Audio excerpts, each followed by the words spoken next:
toe whaafelo I atu tala fo I le nei tae au si mai alau whaafonga o Talala Radio Samoa.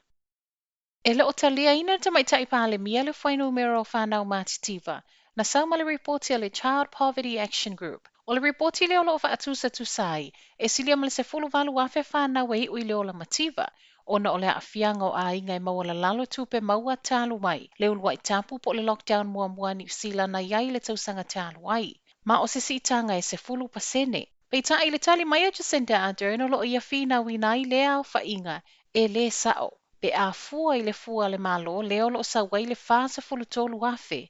O whanau wa ave e sea mai le ola mativa. Ma o lea fo iwa mai a whaia swinga I benefiti, ai mai se isi wha upoponga o fesoasoani tau tupe na fofola mai, e le paketi faatoaga umatu.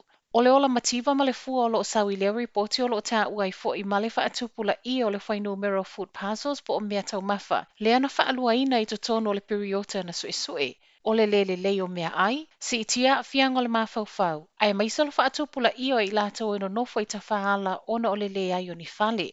A o te ena I lalta mai tai palemia le maua lunga o lea whai numero o whanau wola I le mativa. O whanau maori ma Pasifika lea e mafuli I le whaingata o le tau whaasoa. Ma ele o whaitawina I totonu o soenga o le ola mativa na whaia le maua lunga o le totongi o whale mau totongi. Ua te ena e New Zealand le talo sanga mai Fiti, e sa ili tonga Fiti mai I nei, se tasi o ngase wa maua I le koviti. O le whaamoninga lea mai le vaenga le soifo malolo ina na po, ma o lea fo ina whaaulu alo ia mai le talo sanga mai Fiti, mo nei tonga fitinga. O le ngase lea na whaamoe aumai whaapitoa ma au inatu le vaenga o lo tonga fiti ai mai tinga aina. Peitai o lea ua lea ai uma mai pūlenga o whale mai whaitu malo e tolu, e le o mawhai o na maua se awa noa mo tonga fitinga, o no nisi au nanga wa mai a whaatulanga.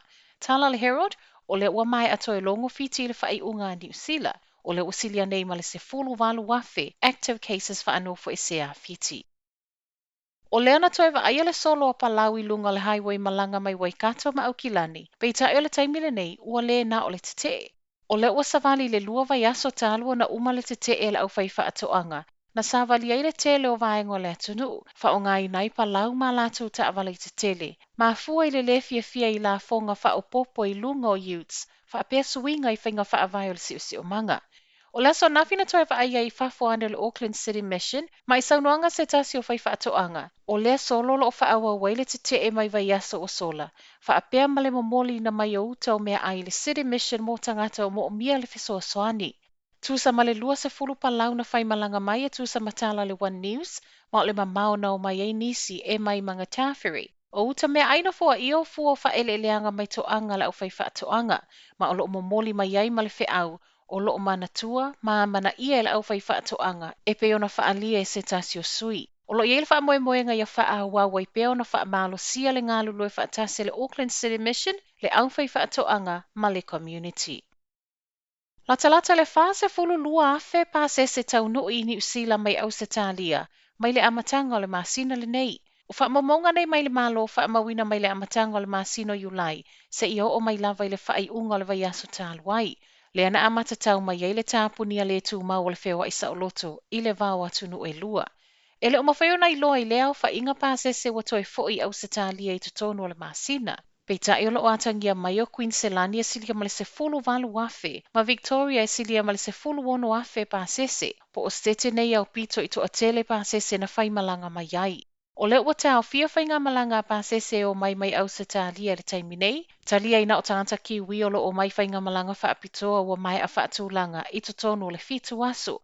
I saunoanga ta itai o le atunu o Jacinda Ardern, e ono whaapopo isi aso e whaatangai nei whainga malanga whaapitoa, ma o loo fua o malamba I le toa tele o tangata toi fia fo I mai.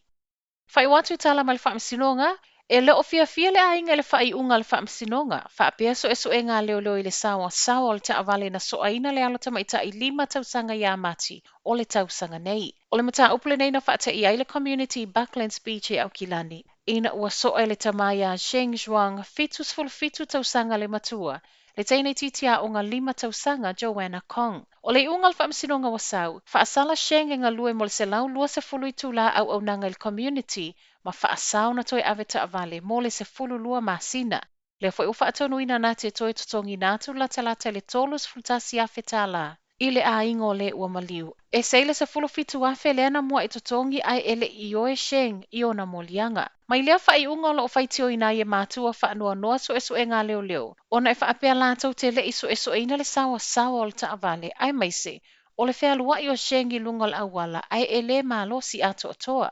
E ui e iloa e aiga nei e lua le tasi. E mai le community foʻi e tasi. Po o se faalavelave ua vai nei. Talanala Radio Samoa, manuia le taeao.